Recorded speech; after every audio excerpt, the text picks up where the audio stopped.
Another Dooley Noted podcast comes to you from the Coach's Podcast Room at Spurrier's Gridiron Grill in Celebration Point.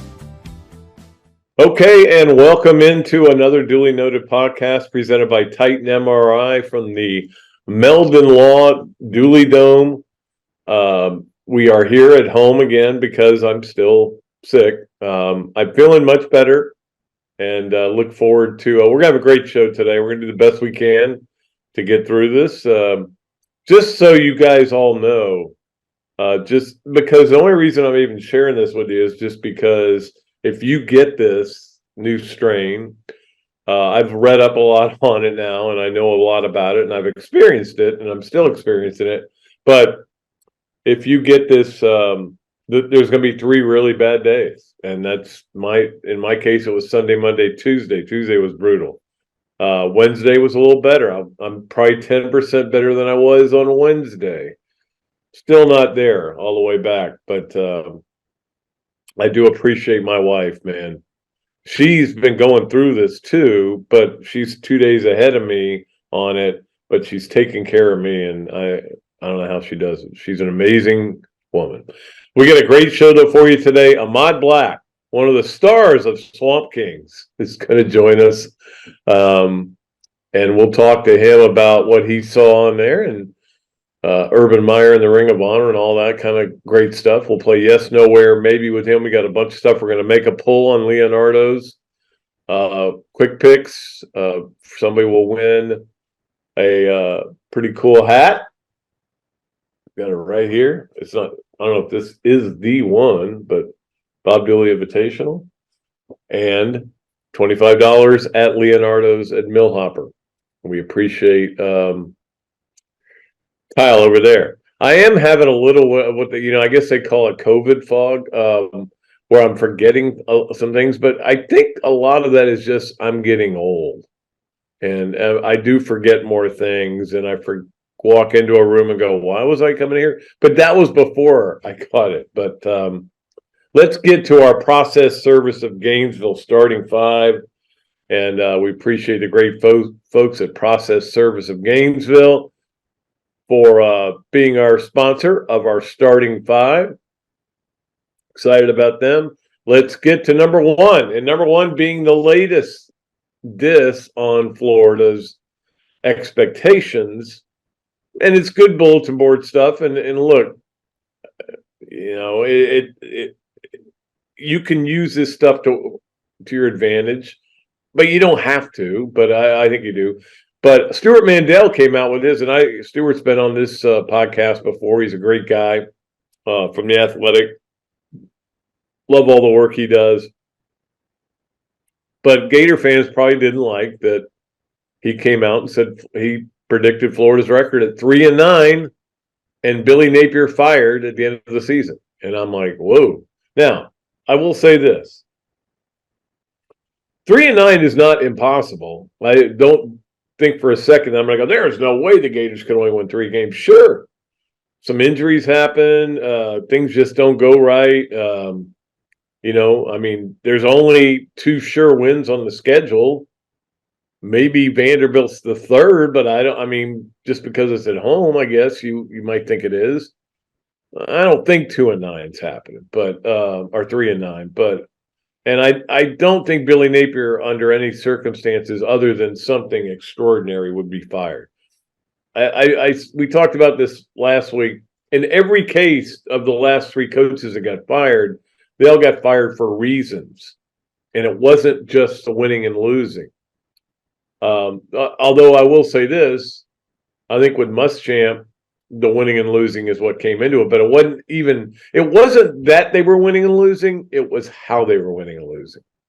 And when they won the 11 games, it was one thing, and then to lose to Georgia Southern, go 4-8, yeah, you had guys hurt, but that's no excuse. And then come back the next year, get into a hole, win a bunch of games in a row, but then you just pooped the bed against South Carolina and just literally handed them the game. And Spurrier felt so bad about winning that game. That's how bad it was. Anyway, the point being, Billy Napier would have to do something uncharacteristic, let's put it that way, for Florida to let him go, in my opinion. Now, again, new president, we don't know. I don't know. When did we quit calling him the new president? He's been around for a while now, several months. I mean, he was at the College World Series.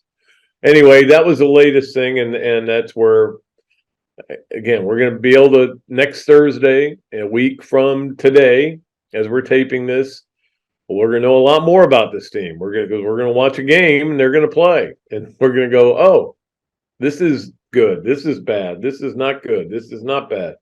We'll just see how it works out. All right, number 2 on the process service of Gainesville, starting 5. The ACC back in communication or having meetings about basically Cal, Stanford, and SMU. And it's pretty amazing what I read today. And when I read it, I went, oh, well, they're probably going to do this. And the reason is they have this pro rata clause in the contract where if they bring in new members, they get a full share. So for them to get a full share, I mean, not that they're going to get the full share, but the full share, ESPN would have to come up with a full share. So they have to give them the same share they would give. And because both Stanford and Cal are going to take less, I think I saw it 50%. I saw other numbers. I don't know for sure how much it is. And then SMU said, we can go 5 years without getting any revenue. We're good. We got the boosters. Believe me, we got the boosters. Did you see a payroll to fill or payroll to meet? You see that special? They got the boosters to do that. So they can take all that money and say, hey, it is going to mean more money for you, Florida State and Clemson. And we're going to do it performance-based.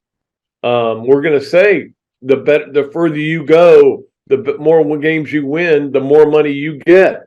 And they can take all the money. And now it all of a sudden finally makes sense. Now, I will say this. It is still them trying to come up with a plan that works for them. And I would not be surprised at all to see it go one of these deals where they go football. I don't know. I don't know what the heck they would do with everybody else and how all that would work out. But we'll see. It's still up in the air, and we thought maybe the expansion discussions were over for a while, but they certainly are not. If they're meeting, and they're supposed to be meeting, I think today as well. Let's get to number 3 on our process service of Gainesville starting 5, and that is the news yesterday, or I guess yesterday, came out that Mason Smith is out for the LSU in their opening game against FSU, and this is significant. And that Mason Smith was one of those guys. It's kind of funny. When I was doing my top 12 players for Gators Wire, top 12 players in the SEC, he was one I had a hard time with because in the first game of the year last year, he celebrated something and tore his ACL. A long list of guys who've done that, including Justice Boone, who did it in practice, celebrating a big play and tore his ACL. I remember with Pat Browning, they moved him to defense, and he made his tackle and jumped up and down and tore his ACL. It happens a lot to people for some reason. But anyway, so that's significant, though, because he's a big force in the middle for them. Although, again, he didn't play all last year. He had a good camp. They think he's going to be really good. But he's suspended for the first game for taking, in a way, it had to do with signing autographs. And,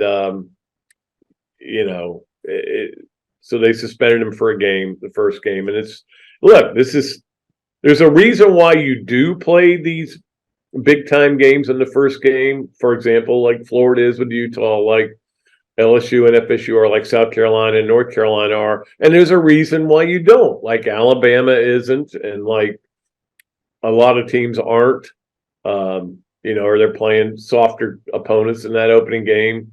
And the reason not to is because if you get guys suspended or have great problems, that's the game you're going to miss. And that's why I think Florida loved the way they scheduled things for all those years, where they would always start off with the 2 fairly easy games and and that allowed them to kind of get their feet wet and everything. And if you had guys suspended, you were fine. You could deal with it. But we'll see what happens there. I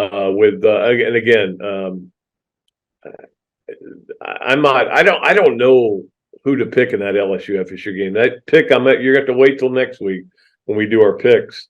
We did them on Tuesday. We'll do them again next Monday. We'll make our picks. I'm not sure who to pick in that game. I know who I'm rooting for, but I don't know who to pick.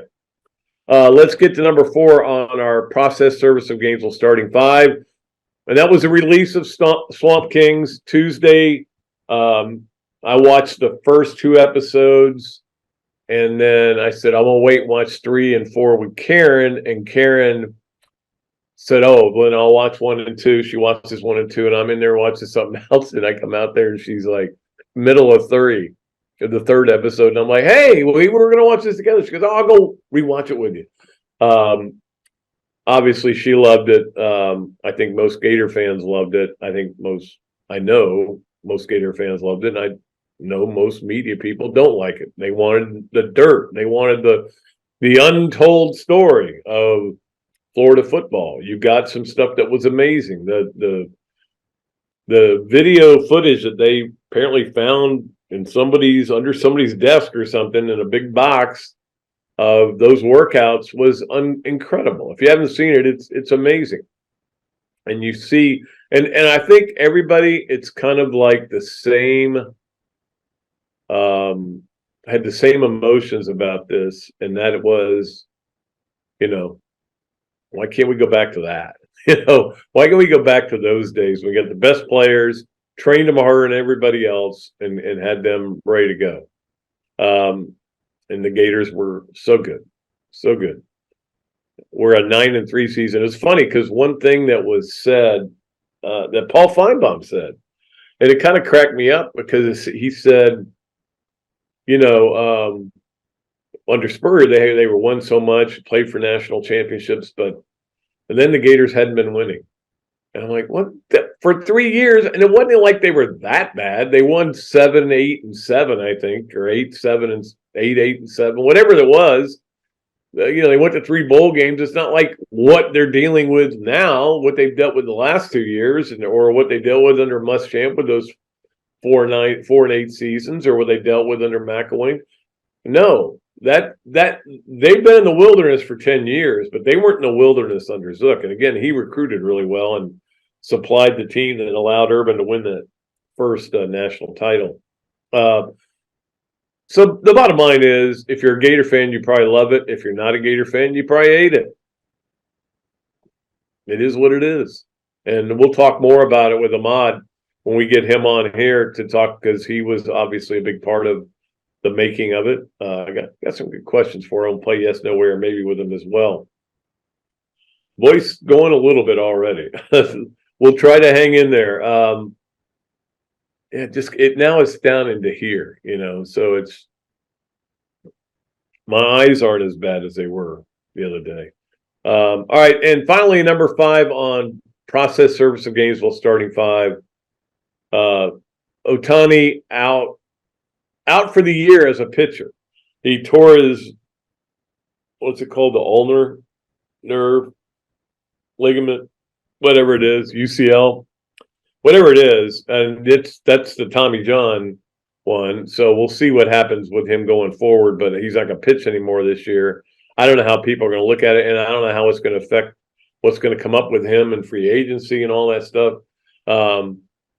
In retrospect, they might have,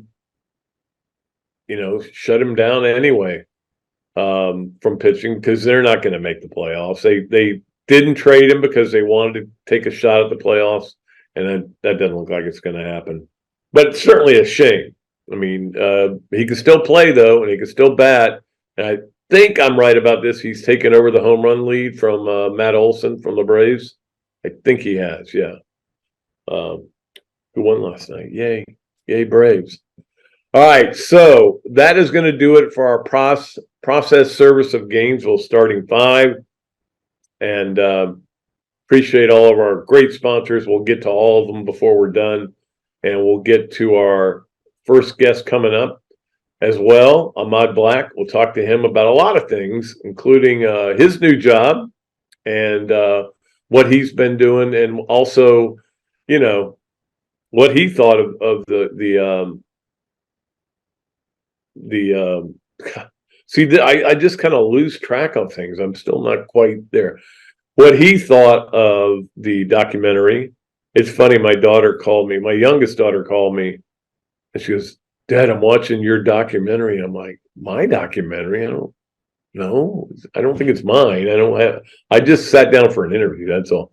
Although I did hear that certain individuals were not happy that I was the only media boy that was in the thing. Well, Feinbaum was, but I was the only guy who covered the Gators. In fact, Paul told me on his radio show recently, said, "I don't know why they interviewed me. I didn't hardly saw this team play, except on TV." But he's a big man. We know that. And it's funny because Paul did not like Urban and was very negative about Urban. And Paul and I kind of got into it a couple of times. He called the media down here lapdogs, and I resented that. And then we made up, and we're friends now. But yeah, it got a little gnarly between us, but we're good now. No point staying mad at people. I learned that the hard way. Okay. All right, let's go ahead and take a break. Then we'll come back, and we will be joined by Ahmad Black, former Gator All-American. What a great player he was. Certainly there was a lot of talk about him in the documentary. And again, some of you haven't seen the documentary yet. So there's a little bit of a spoiler alert here, but we're gonna still talk about it because a lot of people have seen it. It's trending #1 on Netflix right now. So it's the #1 show on Netflix. Again, it's news, so a lot of people are coming to it, but it's doing really well. It's here's my take on it, just a short take on it. I enjoyed it. I thought it was really well done. It left a ton out, and some of it I just didn't get why they would leave out. The Braveheart game being, to me, the one that I could not understand, I could not comprehend. How could you could leave that out? Not only was it the Braveheart game, but it was a game where Percy got hurt. And you're like, I don't know. The 911 call, I should have been in there, or at least reference to it. It was like Urban lost that game, and he was such a basket case that he came home and resigned that day. That's the impression you got. No, it was 3 weeks later, right? Yeah, like 3 weeks later before they went to New Orleans for the Sugar Bowl. Anyway, I don't want to say anything bad about it because those people treated me very nice, and they're very good people, and they did a great job. But they left out a lot of stuff. You can only cover so much, I guess. All right. Let's get a break. Let's bring Ahmad on here, and we'll talk to him about the documentary and about Florida's safety play. Remember when this was DBU? I don't think anybody's calling it DBU right now. So we'll see if he can solve that problem for us. So we'll take that break, and we'll come back with that and more here on another Dooley Noted podcast presented by Titan MRI. From the Meldon Law Dooley Dome Gator Studios. Attention all Gator fans, Meldon Law is giving away a chance to experience the Florida-Georgia game like never before. 2-night stay at the Hilton on the River, dinner at Ruth Chris Steakhouse, 2 premium tickets to the game, and a football signed by Coach Billy Napier, and much more. Go to the Meldon Law Facebook page and look for the VIP experience for 2. Good luck, and go Gators! Another duly noted podcast comes to you from the Coach's Podcast Room at Spurrier's Gridiron Grill and Celebration Point. You can watch and listen to us on Facebook and YouTube for every podcast that we do on Mondays and Fridays at 2 o'clock. Listen to the podcast whenever on Apple Podcasts, Spotify, Google Podcasts, Overcast, any of the other 39 platforms where you can find this podcast or your favorite podcast. Remember to like, follow, and subscribe. If you have any questions or comments, leave them in the comments section below or call me if you want to do some advertising at 352-317-3444. Things have certainly got a little out of hand lately when it comes to just buying our everyday necessities. Just look at gas, streaming services, and heck, even chicken wings. Well, there is one necessity that shouldn't cost a ton: taking care of yourself and helping fix all the aches and pains in life, and the fine folks at Titan MRI agree. With costs a fraction of what you'd pay at a hospital, you'll not only save money, you'll be taken care of by staff with over 20 years experience. So when you need an MRI, call Titan first, and you can go where your doctors send their families. Now offering CAT scans. All right, welcome back to another Dooley Noted podcast presented by Titan MRI from the Meldon Law Dooley Dome Gator Studios. Today I'm doing it at home because, as we know, I've got COVID, but this guy is coming at us even though he had a serious car accident this morning, and that is the great Ahmad Black, the closer, as I like to call him, who closed a lot of football games when he was at Florida, but you're okay? Everybody's shaking up, or are they? Yeah, man, absolutely. Thanks for the nice words you text me this morning. Just dealing with a lot, actually, from 7:50 this morning to now. The guy just pulled out in front of us, man, and you know, we had a car for just a tad bit over a year, and he just totaled the whole thing. So the good thing is that's materialistic. We can get another one, but you know, the good thing we all came out basically unscathed. My daughter had to get x-rays on her arm this morning. I saw a doctor and kind of got a little nerve problem, but I'm okay. We're all right. We're all right. So well, that's good. Yeah, sorry to hear about that. And it's not like you're making that huge salary over there at Lakeland High School. I know that, but as an assistant coach, but now you have another job too as the health coordinator at Lakeland Regional. That's a cool job. Yeah. Yeah. Community health coordinator, and just basically, man, just giving insight on, taking care of yourself, right? Especially, in the Black community, right? Specifically, Black and Hispanic community. It's just hard for these guys to get them in there and get checkups, and, diabetes is crazy. Heart problems are crazy. You have heart attacks, strokes. So just giving insight on how to be aware, how to take care of yourself around the community, and I just basically coordinate community events on health, right? So that's where I'm at. There you go. Well, you can probably work on me a little bit right now, but there you go. Absolutely. Hey, so I got to ask you. We were talking about this before we came on the air. They worked you out for this Swamp Kings thing, and then didn't use any of it. You should get paid for that or something. You should get something for that. Like, I don't think people understand. I was dead tired. Like, they'll be like, I mean, and I don't like that take. Or, yeah, that's a good take, but let's make another one. And I'm lifting weights. So, like, you're asking me to do set of 5 with these heavy, weights. And they're like, we don't like it. I'm like, what do you mean you don't like it? What are we talking about? So I like, did a whole scene with that. But it's okay, man. I'm blessed for the opportunity, and I did get paid for for all my sessions. So I did squeeze a little bit of money out of them. I had to push, but I didn't want to do it for nothing. But as it took forever to do. So yeah, so I've been up in Lakeland for about 2.5 years now. We've been talking about this thing since maybe 2020, in the 2019, 2020. So I was up in Gainesville, on Zoom calls with the guys and trying to figure out if we want to do this thing or not. And a lot of people don't know that they were going to do it anyway. And we said, hey, if they're going to put out a story, we want the guys who actually played to put it out. And we agreed on it. And I know some people are upset because some of the main guys weren't on there, but we asked them to be. So that was their choice on not being in it. It wasn't ours. And I see a lot of people giving us crap about it, but that wasn't our decision. Well, let me tell you, when they were leaving me, they were telling me the people they were going to talk to, and I said, but not Percy, right? And they went, yeah, we have been able to get that worked out. I'm like, okay, you ain't going to get it worked out. Well, so Percy was one of the guys that were, the Zoom calls were crazy. Like, we would get on the Zoom call and it would be just the guys, even with Percy. And he was like, hey, I'm all for it, Anything you guys want to do, I'm for it. And then every Thursday we would have like Zoom calls every Thursday. And one Thursday he just didn't answer anymore. So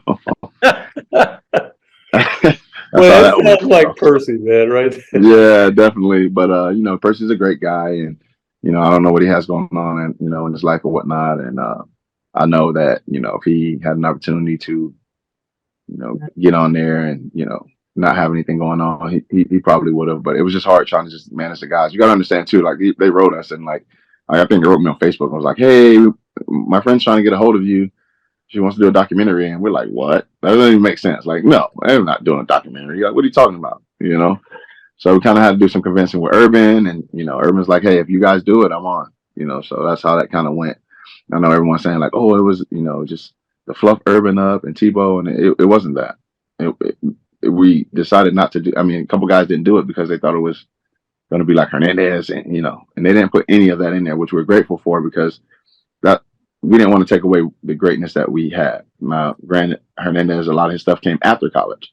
So if you're looking forward to seeing stuff about Hernandez, there's a documentary on it, right? He didn't do. There are many. There are several documentaries. Yeah. You know what I mean? So if you're upset about that, I don't know what to tell you, right? And it just gave a lot of insight on how our minds were, how we thought, how we worked out, how we trained. I saw someone say, "Well, we already knew what you guys did in the game. We didn't know what we did in mat drills. We only had an idea." And like the first episode, I'm literally choked out on the floor. They're slapping my face, trying to wake me back up. Like it was intense, man. We really went. It was crazy what they were. I don't know if you could get away with that today. Do you? Absolutely not. Absolutely not. Absolutely not. I mean, one of these kids will go home crying, and we'd be in a world of trouble. So I'm just glad of the opportunity we had to be able to train and become the best. And at a time where football was really, really tough. Not saying it's not tough now, but at that time, I mean, people wanted that trophy, and that's what it was all about. How could we win to get that trophy, to stand on that grandstand with confetti, and you just had to put in the work. And I think Billy Napier, and my daughter's the one who said this to me. She goes, "Billy Napier needs to show this thing to his current team." And I was like, "Look, if they're not in shape by now, they're not going to get in shape during the season. So no. That would be something to show them during the off season, though." Yeah.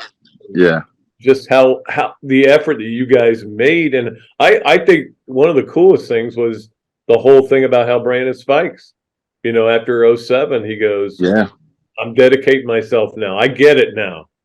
And he was not the guy who was always real talkative with the media boys, but man, he was really talkative during this. And I think one thing he said at the end is something that I know that Florida is going to publicize, where coming to Gainesville made me a better man, a better player, a better teammate. And that's I think that happened to a lot of guys. Yeah, absolutely. Brandon Spikes was one of those guys where when I came in, he was, Siler had already been gone.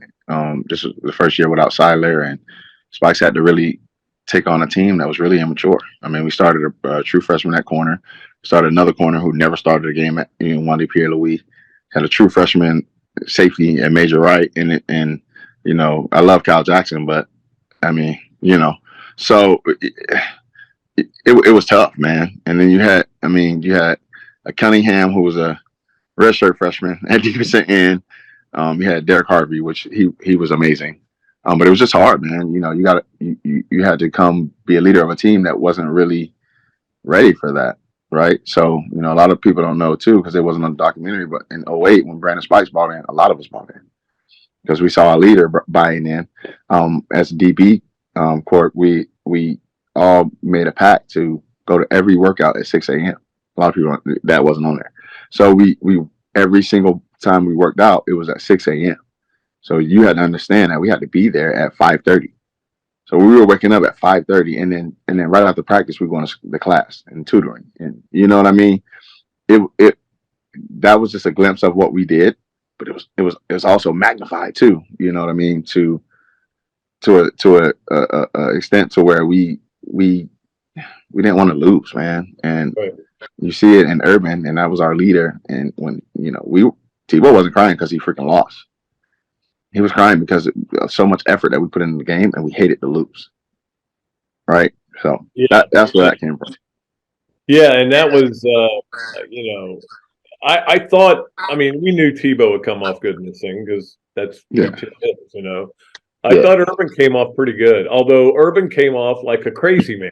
Like, and when people look at this, they're going to go, you know, they didn't get into all the problems he had in his head and everything, and but he did come off as a guy who was a basket case. You know, when he's worried about winning.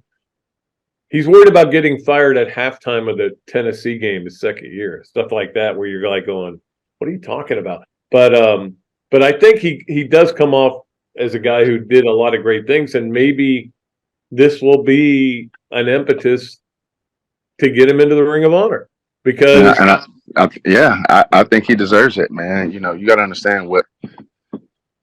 In 4 years he was here, he won 2 national championships. I love Spurrier. No one will ever freaking do some of the stuff that he did. He won the Heisman here. He coached the Heisman and won the national championship. You get what I'm saying? So those things, right? I'm sorry, I got to call him. So those things right there, just it amplifies everything on what Spurrier was able to do. Well, this guy came in and won 2 in 4 years. Think about that. He could have won 4 or 5 of them. Could have won 3 for sure because that 09 team. Yeah. Just imagine if Cam doesn't leave, Joe Hayden doesn't leave, Major doesn't leave, Pouncey doesn't leave, Dunlap doesn't leave, and we all come back. Hernandez doesn't leave, and we come back as seniors with Cam Newton at quarterback. Yeah, that's a different type of conversation that we can have. You get what I'm saying? So, it's okay though. Everything happens for a reason, and I'm glad everything shaped out to how it did. But it's always that what if factor. But at the end of the day, man, Urban really cared, and I think that he got the winning part kind of overshadowed how much he cared. You know what I mean? Yeah. And it comes off as asshole-ish, but when the guy has to take freaking Ambien to go to sleep, and he's at I will ride by the stadium, or we go out or whatever, and he will be at the stadium at like 3 or 4 in the morning. It's like, what are you doing here? You see his car outside and whatnot. Yeah, so I do think he solved that problem at Ohio State, where he got to where he had things more in control. And I mean, he's one of the greatest coaches to ever coach the game. Yeah, there's literally, literally, and I have no problem with saying that. And people can hate him, and I think people hate him because he left. And how he left. It wasn't a matter of fact if he was a good coach or not. He's a phenomenal coach. But a guy wants to leave when he's like 26-2 because he didn't want to lose those 2 games, right? It's amazing when you think that they went 13-1, 9-4, 13-1, 13-1, and now going 6-7, we're sitting here trying to figure it out. That's one thing I do want to ask you about. Is this used to be DBU, right? Yeah, hadn't been DBU the last 3 years, and literally one of the worst pass defenses they've ever had last year. I mean, what are you seeing when you watch this, and do you think that they've got the athletes, because they've got a lot of good players now? Well, what happens is with Urban, I was explaining this the other day, it's like he made sure he attacked and got the best players in the country, the top 3 or 4. What that does is, okay, I want to play for that guy. I want to play with that guy. So once you get those top guys, the others will follow. Now, you can't go into freaking Washington State and get the 30th, 100th player in Washington State. You can't go to freaking Connecticut and get the 80th player in Connecticut. You got to go get the top player in Connecticut. You got to get the top player in D.C., in Washington area. And then, you got to go to Tennessee and get their best player, literally the best player. And that's when you start to get back to what we were. You can't go mediocre when you go to these other states, and you have to win Florida. You have to win the Florida. So, until we get back to that, maybe you can see it again, but that's kind of the recipe. It's funny. You actually texted me when a kid from Lakeland committed somewhere else and said, what am I supposed to do? I can't do anything. I'm trying to. I want him to go to Florida, but I can't make him go to Florida. Yeah, you can't make them, and it's the job of the guys that's in the building to ensure that they come there, right? You put me on payroll, I'll make sure they come there. Well, we'd love to have you up here. You know that. Yeah, absolutely. That's my all-time dream. And I text Napier that, man. I text him a long message and say, hey, I'm really good at this. I don't want to toot my own horn or anything like that, but I'm really good at relaying the message, right? A lot of guys are really good at football, stuck at relaying the message. I was really good, and I can relay the message. Man, my dream is to be in orange and blue. Now, if I got to go somewhere else and whatnot, and so be it. But, my wife will move to Gainesville in a heartbeat, so I'm just waiting on it. Well, it'd be great if it happened. There's no doubt about it. Hey, before we let you go, we play this game called Yes, No Way, or Maybe, where you answered 3 questions. Yes, no way, or maybe. The number one question that I have for you today involves the interception against Oklahoma. Did you get hurt at all when Major Wright popped you after that catch, after you stole the ball from Iglesias? No, I didn't get hurt. I mean, I probably did, but it was so much adrenaline rushing right then. I kind of didn't feel it. I mean, I seen Major hit some people, and he hit me pretty hard. So, but I don't think I got hurt. At least I couldn't feel it. All right. Yeah, he did pop you pretty good there. I mean, he was coming to do it to lay one on him like he did in the first play or the third play. Yeah, absolutely. All right, number 2.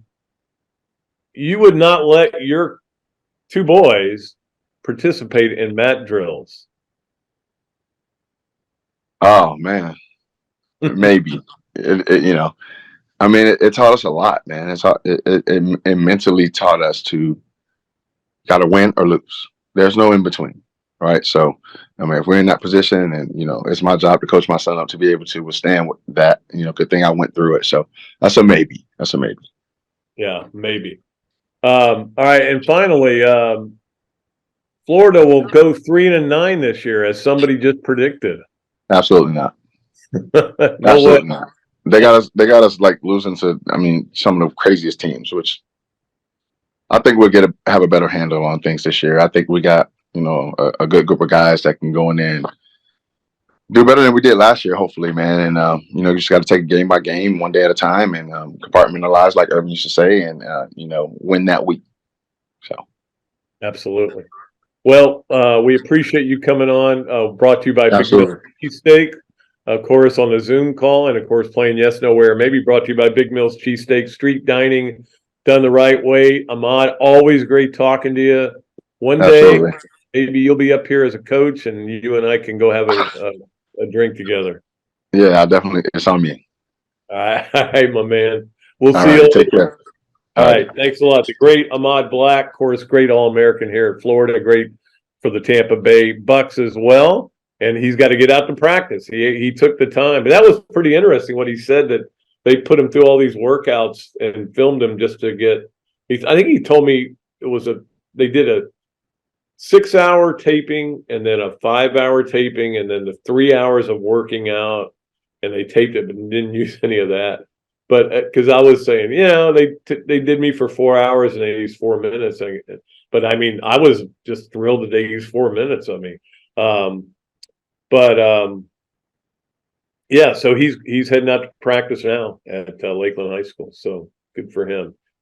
Great guy. I mean, he could be a really good coach up here. But I'm not. It's not.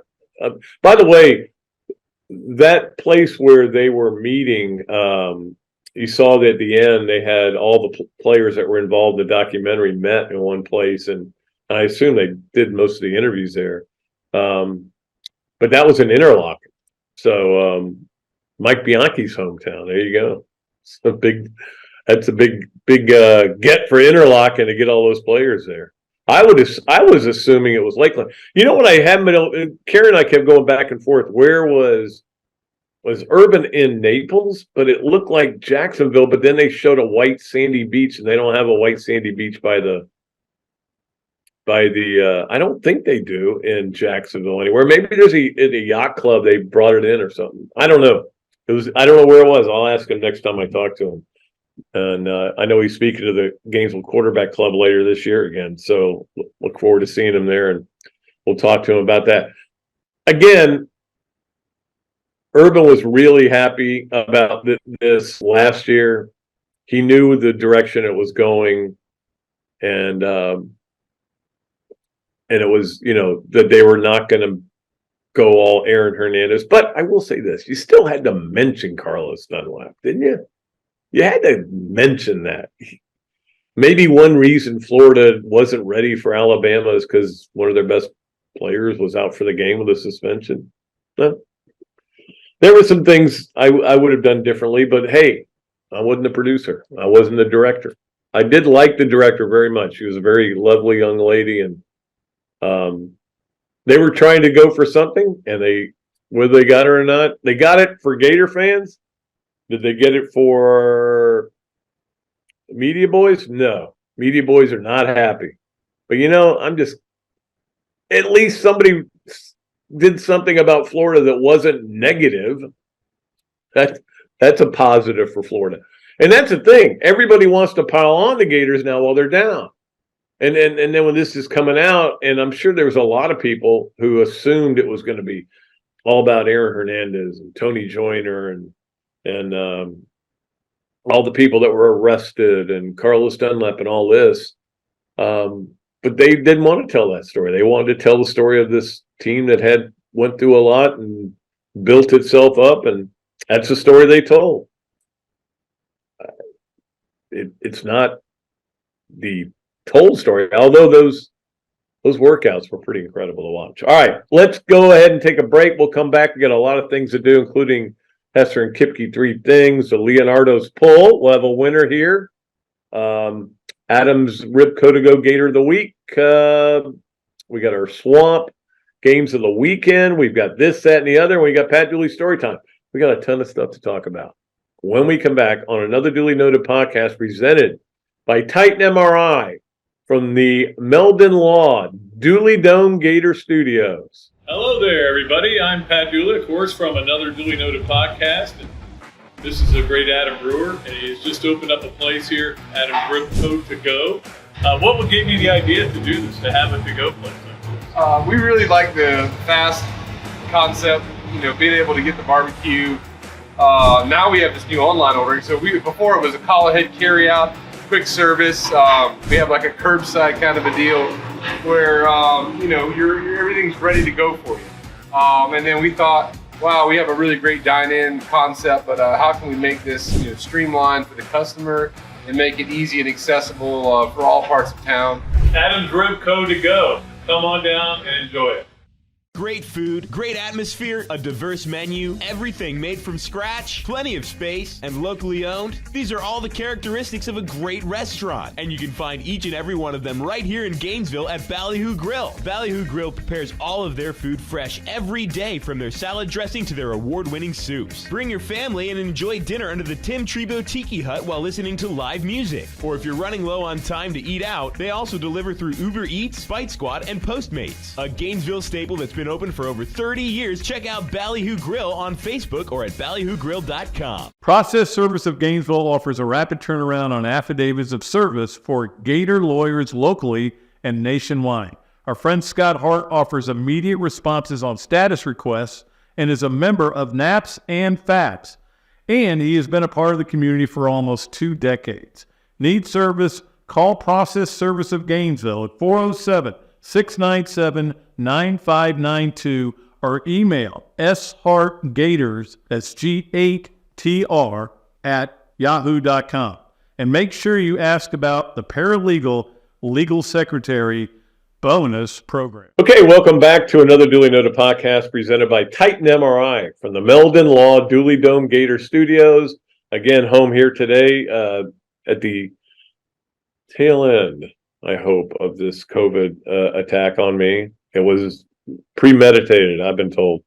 So we are, that's why we're here. Hopefully we'll be in studio Monday, and Coach Spurrier will be able to join us. Look forward to that.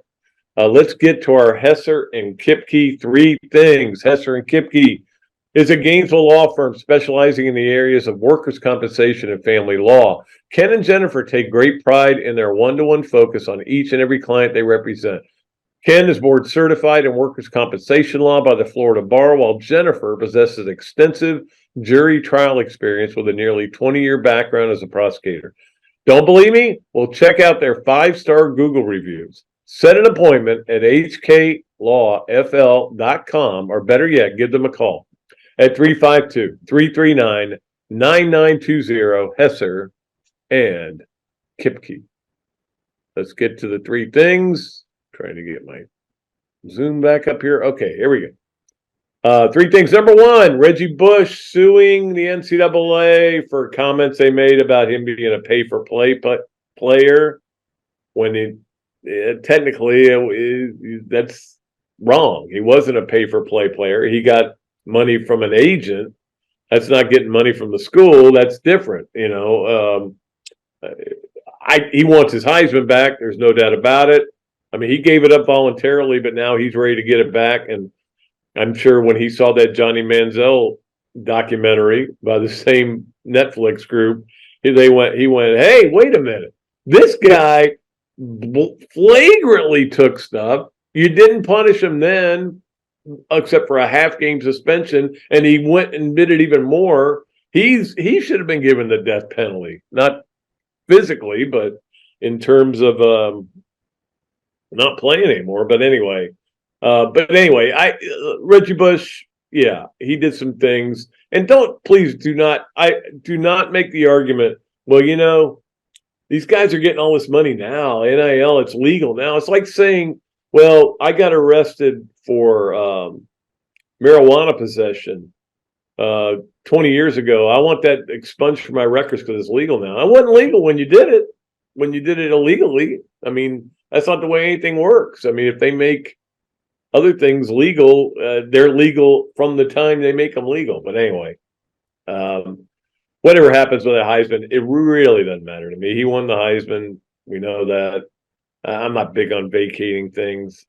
Especially vacating wins is the dumbest thing I've ever heard.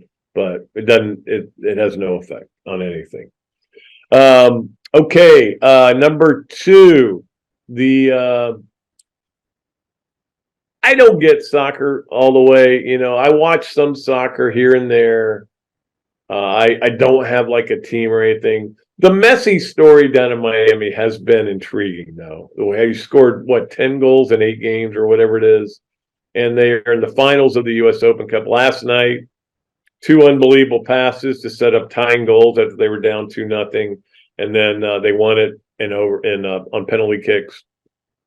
It is a pretty good story. I just get confused because then on the other hand, they throw up all these other standings and teams. No, those aren't the teams in their league. Soccer is confusing to me. And there's always seems to be somebody's playing for a cup. They play for like 900 cups, but it's still a great story what's going on with Messi and what he's been able to do. Number 3 on Hesser and Kipke, 3 things. Brett Yormark, the commissioner of the Big 12, speaking to a group at Texas Tech, a booster group, fan group, said, hey, when you play Texas here, you better take care of business. And that's one thing that Steve Sarkisian has said is we're embracing the hate this year. It is not going to be pleasant for those 2 teams. It didn't seem like it was a big deal when they were announced that they were going last year. But this year, now that this is the last time, I feel like it's just going to get ugly. And I hope nothing bad happens. If Texas loses every game, it's no skin off my nose. Oklahoma, whatever they do, I used to root for Oklahoma when Bobby Stoops was there, but except for one game. But anyway, it is just it's kind of weird that a commissioner would call them out like that, but it is what it is. All right, that is our Hesser and Kipke 3 things. Let's go ahead and pull a winner for our Leonardo's and Millhopper Quick Picks contest. I'm going to ask Zach to pick a number between 15 and 69. A number between that. I've got all the qualifiers written down here with numbers assigned to him, but I don't want to say 1 through something because then he's not going to say 1 or 2 or 3 or 4. So he doesn't know where mine is starting. 36. The winner is Jeff Mutcher. Mucher. Jeff Mutcher is our winner. He wins a Bob Dooley Invitational hat and a $25 gift certificate at Leonardo, which will get you some nice pizzas. We appreciate Leonardo's at Millhopper. We'll be coming back Monday, and we'll have games to pick. And boy, I guess the game we'll give you on Monday is going to be Florida. Well, no, I guess we'll do that Wednesday because, again, we're going to do shows Monday and Wednesday next week, but then we'll be back on a schedule where we'll go Monday, Thursday, where we do the shows and get them up as soon as possible.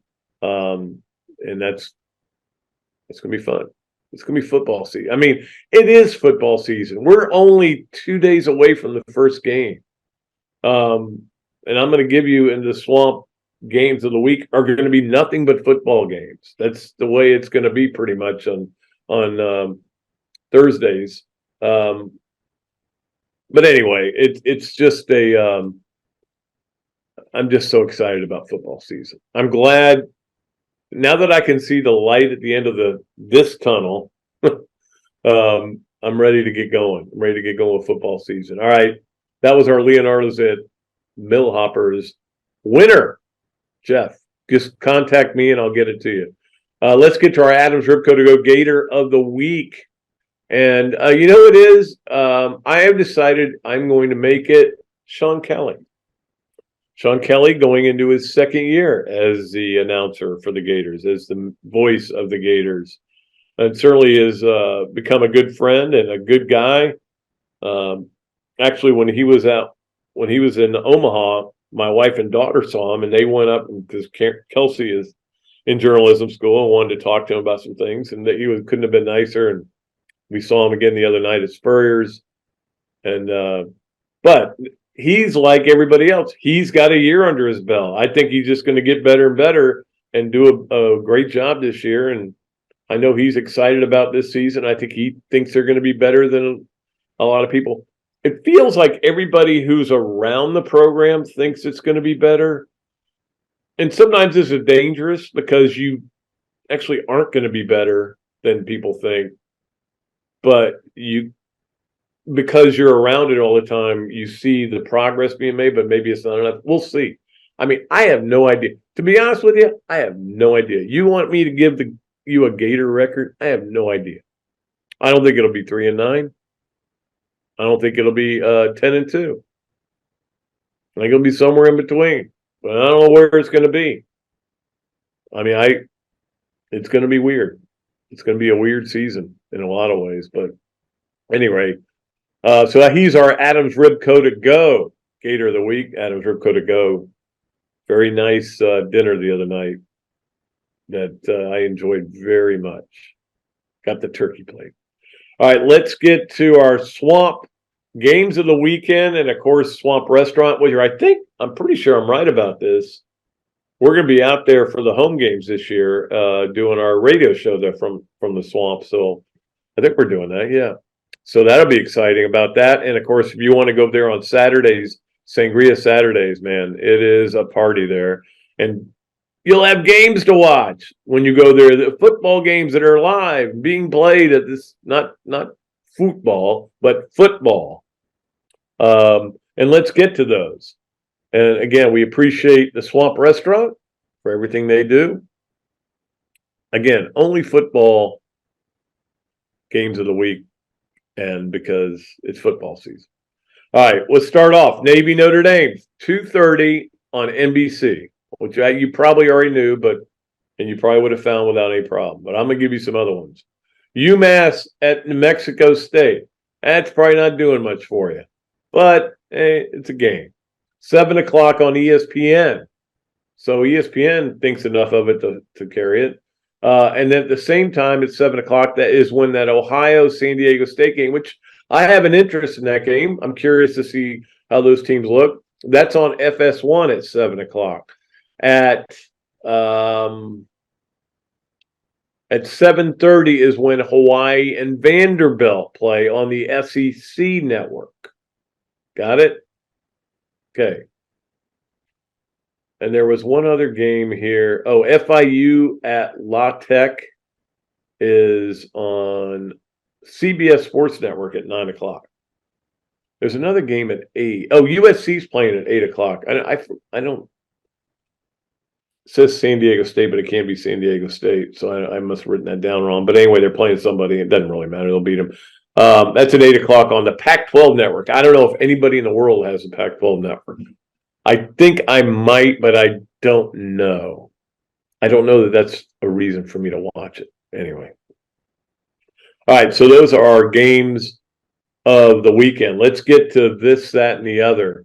It is brought to you, as always, by the great folks at Ironwood Golf Course, by our friends at Ballyhoo Grill, and by Dar Shakow Insurance.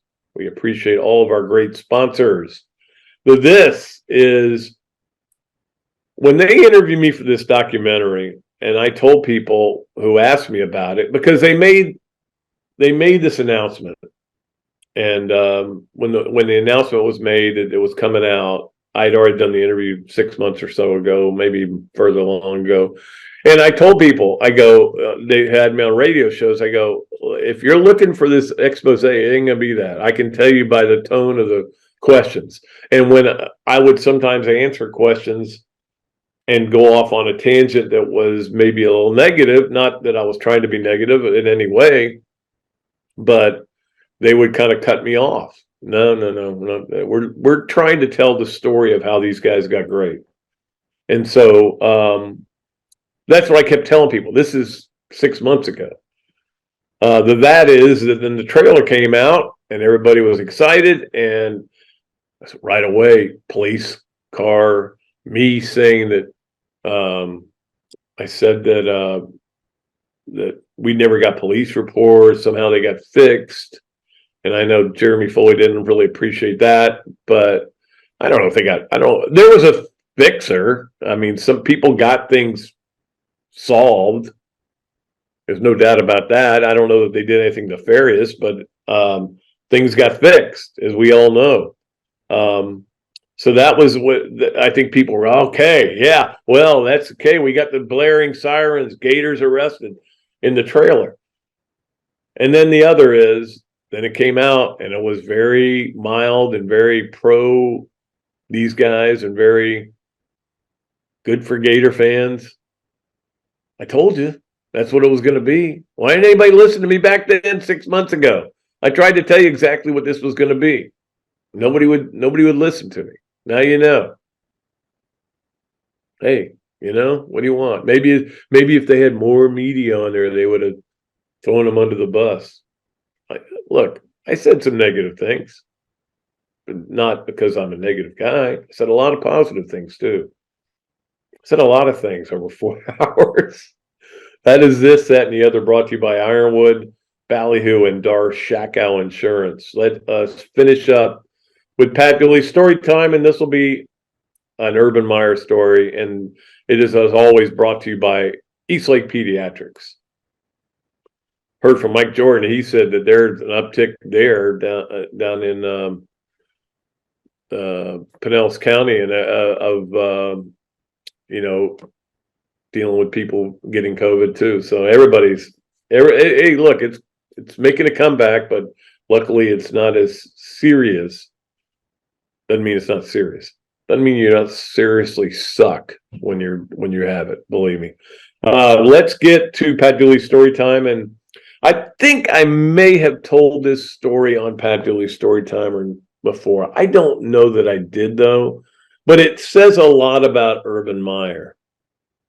Urban agreed to do this thing for a friend of ours who was doing a benefit for SIDS. She had lost a baby, and she was her name was Jenny Jacobs, great person. She was very aggressive in how to do it and everything, and she wanted to do these commercials. And so one of the commercials involved James Bates, and I think maybe Doring, I don't know, but in Urban agreed to do it, to film a little commercial. And I'm sure Urban thought, I'm gonna go there, please support this SIDS benefit Get your tickets at 252-4729. I think that's what he thought he was going to do. No, she wanted him to get in the trunk of the car with a trophy and then open the trunk up and get out and go, oh, you mean this trophy? It was like a little skit she wanted to do. And Urban looked at her and said, I don't do funny. That was Urban Meyer. He didn't do funny. He did not do funny. I don't think he still does funny. But he was so intense, so into everything that even though he would do, we talked about this on Tuesday, he would do some incredibly nice things for people, but man, then would shut it right back off and get back to doing what he had to do to try to win another championship. All the people that want to complain about Urban, and look, there are things to complain about. I don't disagree with you on that. And I know that most of it comes from the media, but fans, I mean, there's a reason why he's on the Ring of Honor, because people didn't like when he left. And then they were trying to squeeze him in there and trying to push him back into the culture. And all this stuff happened in Jacksonville. And that was not a good look for him. And now they had to basically shut down the possibility of going in. This documentary, I think, will still get him in, but I think people are going to think about it and go, I don't care what happened. I really don't. I liked winning games, and I liked winning a lot of games, and I like being the biggest story in college football. I think that's where a lot of people are going to come, and they're going to say, let's get a guy in. We'll see, but he doesn't do funny. And that has become a catchphrase around our house. I don't do funny. I don't do funny.